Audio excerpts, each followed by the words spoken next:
Hello, I'm Pete Torriello, And I'm Maureen Torriello. and this is the Sonic Boomers Podcast. We're on the air for 5 seconds, and I've already adjusted Maureen's microphone. Control freak. Only because I'm trying to get optimum sound. Of course you are. That's why. That has nothing to do with Our control. listeners deserve the very best. They deserve the very best. This week's show. But they have to settle for us. This week's show, we're talking about, is there a future for public education in America? And do you feel that there needs to be more discipline in the public schools? What I'm disappointed in is a few weeks ago, we put a couple of posts up on Facebook asking people that very question. In fact, we had to rephrase it because the first time we had no responses. Mm-hmm. The second time, I think we had like 3 responses. So your response to the question, do we need to have more discipline in the public schools? The silence of your response has been astounding. And I'm trying to figure out why. I have a theory. I just Okay. think that most of our baby boomers are past the age where we're dealing with kids in school. And our kids are raised, our kids are adults, they're raising their own kids, and we don't have much interaction with the school system, so the only thing we can go on is what happened to us, and that's not necessarily current. See, I'm always looking for the underlying motive. Mm-hmm. And my concern was that people are afraid.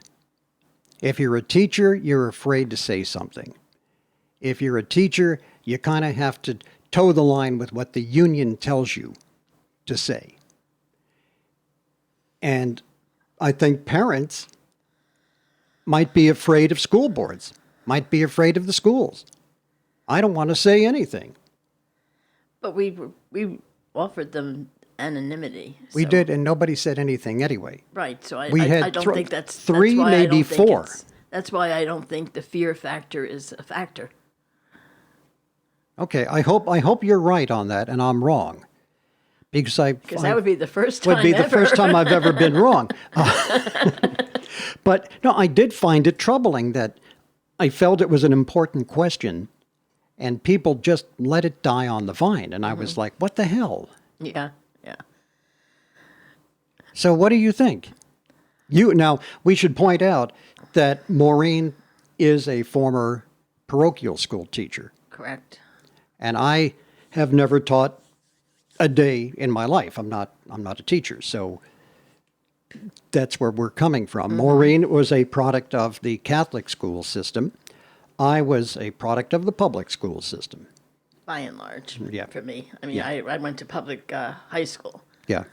but the rest of the time was a parochial education. And I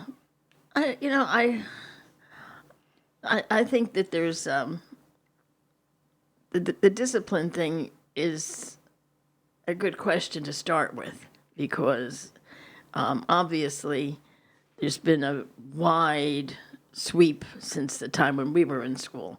I mean, I can remember teachers actually using corporal punishment. I had a second grade teacher that had a yardstick, and she used it so much that it was like a piece had split off, and it was like a handle for her, and she used it liberally, whether you deserved it or not. And I remember the principal she had what she called the Board of Education. It was a paddle, and she would go down the halls making it echo as she slammed the walls to scare us, So, I mean, I that's the kind of discipline that I was subjected to. Thankfully, I was the goody-goody and wasn't on the receiving end of it, but I witnessed it.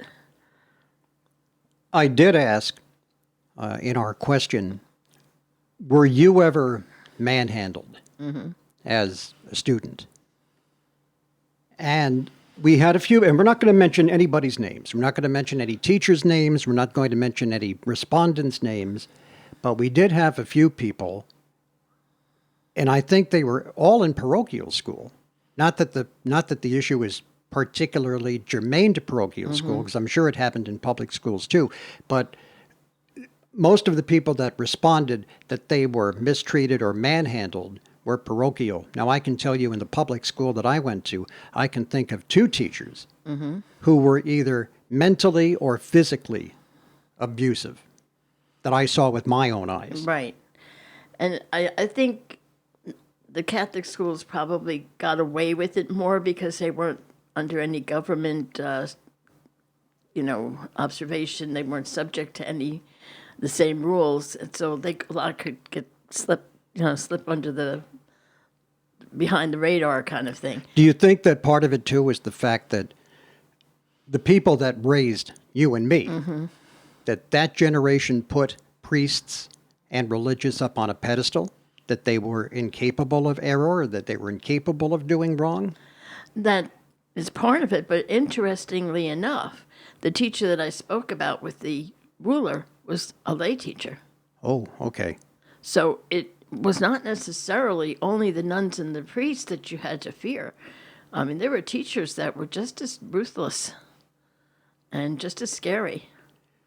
I remember I think I was in first or second grade, and there was this woman, and she was an older woman, probably in those days in the early 60s, maybe she was in her late 60s, and I saw her slap a kid for talking in line in a public school. And I remember her face to this day. I remember her name to this day. Again, we won't mention names. I saw another teacher who would have a temper tantrum over a student who was misbehaving and would just go over and flip their desk over onto the floor and scatter everything onto the floor. And I saw same teacher one day we had like that row of closets in the back of the schoolroom for your coats. And he went into those closets, I think there were like 5, one for each row, opened them up and just threw everybody's coat onto the floor in a public school. So, I mean, I think I think it goes beyond public Catholic. I think it was a mentality at the time. I think, our parents were not necessarily as educated as today's parents are. I mean, my mother had a high school education, and that was considered pretty darn good. My father went to college. But, the majority of our parents, maybe if they were lucky, they had high school. So they valued and they respected teachers because they figured, well, they went to school, they had more education, they must know what they're doing, they must be right. And, that was kind of, I think, the mentality that went with it. Interestingly enough, though, you fast forward 20 years from the time we were like in first grade to when I was teaching, and suddenly it was a whole different ball game. You were expected, I taught in a Catholic school, you were expected to maintain discipline, but you couldn't give them excessive homework. You couldn't keep them after. You certainly aren't going to hit them or anything like that. You couldn't, embarrass them. You couldn't segregate them. You couldn't put them in the corner, but you were supposed to maintain discipline. Yeah. And I think that's where it broke down for me, because I was lousy at it, truthfully. I think I was a good teacher. I was creative. I was compassionate. But as far as I had no clue as to how to maintain discipline with all those restrictions and I think hands that tied. teachers today will say to you, we were hired to teach. We were not hired to be disciplinarians. And that's true. That is exactly true. But I submit to you that maintaining discipline and order in the classroom is part of the job. It is part of the job, but you're not taught how to. No. And you're afraid to because, like you said, society is so prone to litigation that right away they want to sue you for everything. Right. You criticize the way that their kid wore their hair or something. They get lawyered up and they want to sue the school system. Yeah. I mean, that's a large reason why I got out of it. I just didn't want to. And you got no support. Right. You got no support from administration. So, I mean, I really, after a while, I was like, it's too scary. I don't want to wind up in prison over some kid's false accusation. Yeah, or sued. Or sued, or bankrupted, or anything. It just wasn't worth it to me anymore, and I couldn't achieve what I wanted to do. I mean, I was scared to death in school when I was growing up, and I wanted to be the teacher that the kids felt comfortable with. I wanted to be the fun, creative class that the kids couldn't wait to go to, and I wasn't allowed to do that. And it fell short for me, and after a while, I went on to something else. See, I haven't seen the inside of a school since I got out of college, right? So I don't know exactly what's going on inside the schools today, but some of the teachers that we know, again, who will remain nameless, have kind of indicated that it's a freaking zoo. And you've got kids who have their phones with them, and they've got their face buried in that phone when they should be paying attention to the lesson. And if you say something to them, you get a smart mouth answer back. And if you try to take the phone from the kid, mommy and daddy want to sue you because, well, what if a shooter came into that school and my kid is trying to reach me and tell me? How dare you take that phone away? Well, you know what? If your kid would get his damn face out of the phone and pay attention to what I, as a teacher, am trying to do, I wouldn't have to do this. Yeah, but I don't agree with taking the phone away, because I think the parents have a valid point there. We disagree on this. I'm going to be the unpopular guy on this, I know, because I think if a kid, you give the kid 2 or 3 warnings. If you keep your face in that phone and you're not paying attention, I'm going to take it. The 3rd time you have to speak, give me the phone. You get it back when class is over. But give me the phone. Now, to me, I think it's just very simple. When the kids come in, you tell them, okay, hold up your phone. See who has phones. Okay, put them on your desk where I can see them. Turn them off. Anybody that touches them, you're getting penalized, or something. Yeah. But you keep them out where the teacher can see it, and you would immediately see if they were looking at it, because they'd have to be picking it up, and you have a view of your classroom, and I think that it's a fairly simple solution. See, I think that there needs to be more discipline in the classroom. No doubt about it. And I'm just wondering if this is something, if these issues, disrespectful students not paying attention, weapons in the schools, who the hell would have thought when you and I were in public school or high school that you would have to have armed guards in a school and metal detectors worrying about some kid bringing in a gun and shooting up the place? That was the farthest thing. True. I think when you and I were in high school, in the little red schoolhouse, which was a mile walk uphill in both directions, the biggest thing that I think ever happened was, some kid's locker got raided and they found pot or something. Yeah. That was about it. Yeah. I remember when I was in high school, they finally hired a security guard. It was like a really big deal that, that they felt like they needed to have the security guard. And I honestly now don't recall what the impetus was to hiring him. And my high school was quite large. It had wings and everything, 3 floors high. Yeah. One guy. What was he going to do? They kind of positioned him at the main entrance. So I guess he would question somebody coming in if he thought that they were, suspicious, and he would, point them towards the principal's office.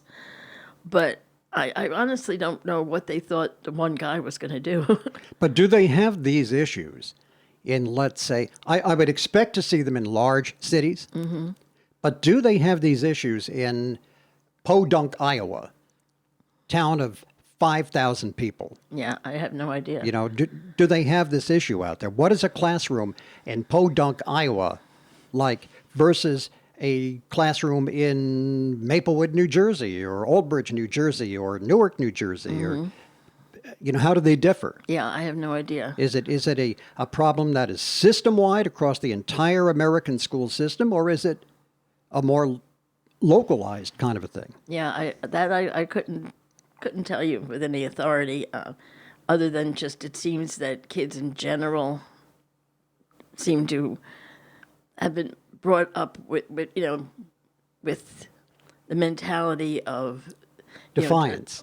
No, that No? they were overcompensated with giving them a good self-image. with building Everybody them got up. a trophy. Everybody's We've got a said trophy. this before on You're this show. terrific. You are wonderful. You are brilliant. You are the best. You're the most awesome your kid crap ever. doesn't stink. Yeah. And you're the most awesome kid ever, which is good. You don't want your kid to No, grow you up. want the kid to have a positive self-image. But there's also a point where you're over the top on that stuff. well, it leads to it becomes like there's like a tipping point, like when you're on a lever, Yeah. and you get to that middle point, and suddenly it tips the other way.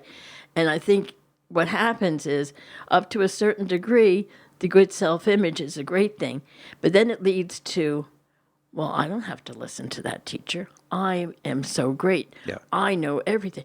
I was My on this parents team. told me My they'll parents, they'll get a lawyer and they'll sue. yeah, I'll and- own that teacher. Yeah. So and again, we've often said, if we were put in that position, we were in trouble in school. You didn't want to go home and tell your parents that you got in trouble, or at least I didn't, because you figured you weren't going to get any support from your parents. But now the kids figure, I'll go home, I'll tell and my mother will be in there, and she'll have that Well, I'll tell you, teacher's I job. played that card. Yeah. I played that card in grade school. That I did not know the math lesson, and I was asked a question, and I totally did not know. And the teacher started screaming at me, and he got really nasty. And I've got tears in my eyes, because I was a sensitive kid, and hard to believe, isn't it? And he just screamed at me, and I went home, and I told my mom, who the tough babe from Brooklyn, and she said, "Well, I'm going over there right now, and I'm going to have a word with Mr. So-and-so about this." And I'm figuring, I just fixed his ass good. This is not going to go well for him. I'm surprised Mom's not bringing the spoon to hit him with, the one that she used to hit me with when I was out of line. So she goes to the school, and she comes back about an hour later. Now, the explanation that he gave her, and he only yelled, it was nothing physical, but he Right. screamed at me. And he said to her, "Mrs. Torriello, the thing that Peter detests is he does not like to be embarrassed." Who does, quite frankly. But he does not like to be embarrassed. Public humiliation is the button that I push to correct him, because he will make darn sure that he knows that lesson now. And that's the button that I have to push with Peter, unfortunately. Peter's a brilliant kid, was the way he described me, but he's a little lazy, and that's the button that you push. So my mother comes back from this meeting, and I'm figuring, oh boy, this had to be good. And I said to her, "So, how did it go?" And she says, "You stop screwing around and learn your lessons. Pay attention." Backfire. Yeah, totally backfired on me. Yeah, Totally yeah. backfired. Well, one of the things that our respondents, the four of them, brought up is that discipline is not something that should, and I get it. I get it. Something that should not be taught in the classroom. It should be taught in the home. You should know that when you go to school and you are in that classroom, you are respectful to the teacher. You pay attention to the teacher. You study your lessons, and there is a reward in getting good grades. That begins in the home. And almost universally, our respondents said that. Right, and then it's the job of the parents to Job of the start it parents. at the start. But if the parents haven't started it, and it looks like in many cases they haven't.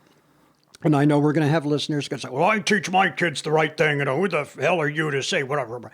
I'm just making a generalization. That's all I'm saying. I'm not saying you listening to this podcast have done this. I'm making a generalization. What do you do when you have that family that hasn't trained their kid in the social graces? And now the kid shows up in the school system and he's a total asshat.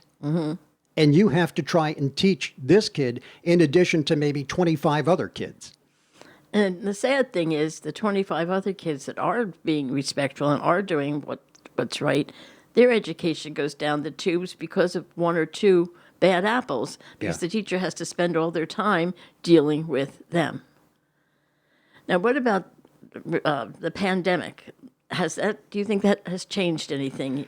I do. for the learning. I just don't think that learning, watching a classroom on your laptop from home, and kudos to the teachers that had to do this and find, with very little support, I'm sure, and very often at their own expense and certainly their own time, had to come up with lessons to be done over computer, over the internet, and try to teach kids.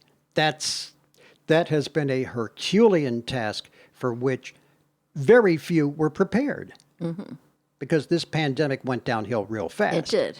So I just don't think that it is an effective way to teach en masse.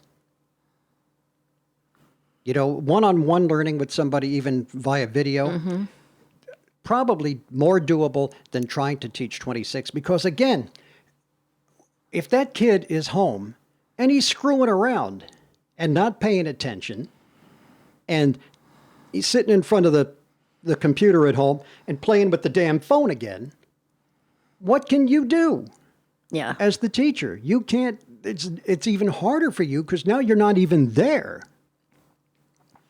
And I think another downside is, you know, when the kids have to turn in their assignments, obviously, virtually. They have to email the teacher their assignment or however it was delivered. And how do you know that the kid even did it, that the parents didn't sit down and do it?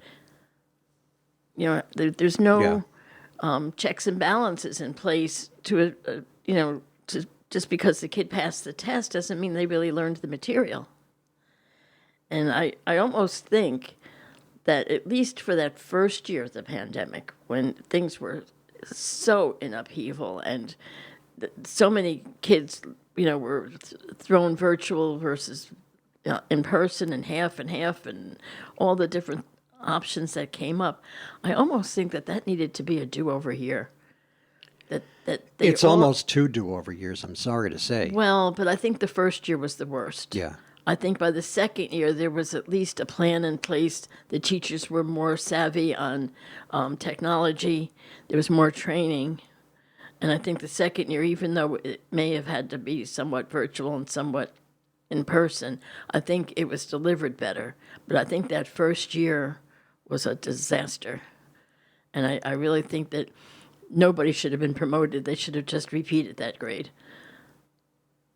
Yeah, again, God forbid if you don't promote a kid. Yeah, well, that too. But, but if everybody was doing that. When I was in grade school, I actually seemed to have a memory of 1 or 2 kids being held back. Because it was scandalous, and it got around. Oh my God, Johnny didn't get promoted. And, it got around. But I think that there were 1 or 2 cases that are kind of back there in my memory that kids did not get promoted. Mm-hmm. Oh, I know one in my year or whatever. I remember my mother was driving us home from school, last day of school. And, again, it was assumed you were all going to be promoted. And she was like, so, did you get promoted? And, I'm like, yeah. Marilyn said, yeah. Patty's, yeah, And the one girl's like, no. And we thought she was kidding. Yeah. She wasn't. She didn't get promoted. and she ended up being a year behind us. I'm just dead set against social promotion. I'm sorry. If you don't learn the material, you don't get promoted. That's that. Well, I think there needs to be minimum standards across Yeah, the country. and if you don't meet them, Yeah. you don't go to the next grade. Right, because I mean, I think, you know, let's face it, if you are a first grader in Short Hills, New Jersey, a very affluent community with high paid teachers and nothing but the best in the Best of classroom, everything. Yeah. you're going to learn different things and have a different level of expertise by the time you pass first grade than a kid in I don't know, like Newark, New Jersey, where they're cramming them in and they just barely have, they don't even have enough money for textbooks. And And is there is there a difference in discipline and classroom behavior between Newark, New Jersey and Livingston, New Jersey? there can be, You know, but not always. Though. Yeah. I mean, sometimes those affluent ones are just as much asshats as the other ones. Oh, I said asshat. But I think, that, to my knowledge anyway, I don't think there's ever been across the board saying every first grader should be able to do A, B, C, D, E. Every fifth grader needs to have mastered these skills. I don't think that they do that across the board. Now, within school districts, probably, but I don't think, like, if you were to, you know, start school here in New Jersey and transfer to Kansas, would your materials and with your curriculum be different? And, you know, would you be behind or ahead transferring to another district? I had a math teacher in high school, and she was from New York, and she used to talk about the Regents exams, and those were tough, apparently. Apparently, yeah. And she used to say that's what you need to have in New Jersey, and you don't have it. But that was Or at least given at the time, That we was didn't. given at the high school level, though. Yeah, I'm and- talking about every class, every grade should have not one that they have to be feared of, but like I said, some way of measuring their competency, so that a kid doesn't fall through the cracks. How many times have you heard of kids that are like in sixth, seventh grade and they can't read on a first grade level? Yeah. And why? Because they were the quiet ones. They didn't raise their hand. They didn't get called on. The teacher didn't realize that they didn't know how to read.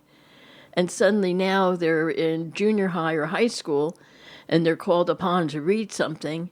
They can't do it. Duh. You know, but if back at the first and second grade level, they were say, well, they need to master, 250 sight words. We need to be able to, know these phonetical rules. You need this grammar. You need this alphabet. You need this math. Then maybe they would have had a shot. We don't even teach handwriting anymore No. because everything's on a keyboard. Well, I mean, they learn some aspect of it. I don't think they learn cursive. I think they have to learn to print at least, or to write that way. So I think you and I are agreed that there needs to be more discipline in the schools, period. But I think we also agree with our few listeners that responded that it really needs to begin in the home. It has to be stilled in the student, in the home environment. But the teacher's hands should not be tied to the degree that they are to maintain discipline in the classroom, and at no time should there ever be corporal punishment administered by any teacher unless said teacher is defending themselves from bodily harm. Right. Or there should not be abusive, verbally abusive. Abusive language. I think you can But get... that gets a little hard to define. It's though. hard to define. But- If profanity is involved, if making fun of somebody is involved, if bullying is involved, there's no place for it. But I think a teacher can be firm without crossing the line. I think so. Yeah. I think so. All right.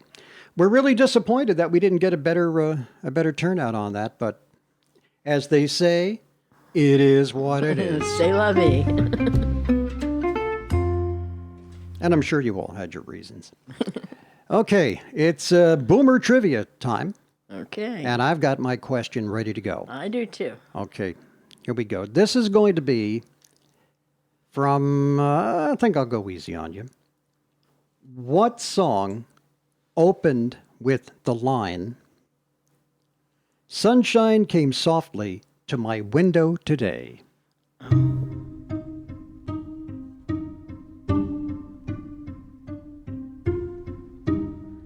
I know the song. I'm just not sure if I've got the right title. Is it Sunshine Superman by Donovan? That's absolutely right. Okay. That's okay. absolutely right. I was like, sunshine came Came softly softly through through my my- window today. Yeah. But I wasn't sure if I had the right title.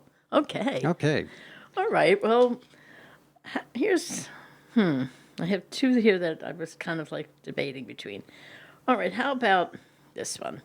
What TV, this is from publishing, but I don't know. Okay. What TV personality donned a beetle wig for the July 1965 cover of Esquire magazine? He was a TV personality. Yes. Whoops, wrong one. 1965. 1965, so Was it Ed Sullivan? it was. Can you There you picture go. that? I can't. I would like. I gotta look. Google I'd this. like to I see wanna that. see that. Yeah. I cannot picture Ed When Sullivan. I read that, I was like, "Oh, this is funny. I'd like to see that." Well, that was really a cool show, Ed Sullivan. Where else could you see the Beatles, Topo Gigio, the puppet, and a guy juggling plates on a stick and a dancing bear in 1 hour? In 1 hour. Not to mention the comedy stylings of Stiller and Mira, right? A really big shoe. Well, that's going to do it for this week's edition of the Sonic Boomers podcast. Join us again next time. And what am I doing? You see, it's been so many weeks since we did this, I know, I got forgot out of even what practice. buttons to push. Join us again next week or next time, or whenever the hell we get around to doing another one of these for the Sonic Boomers. And now go out and make some noise. noise.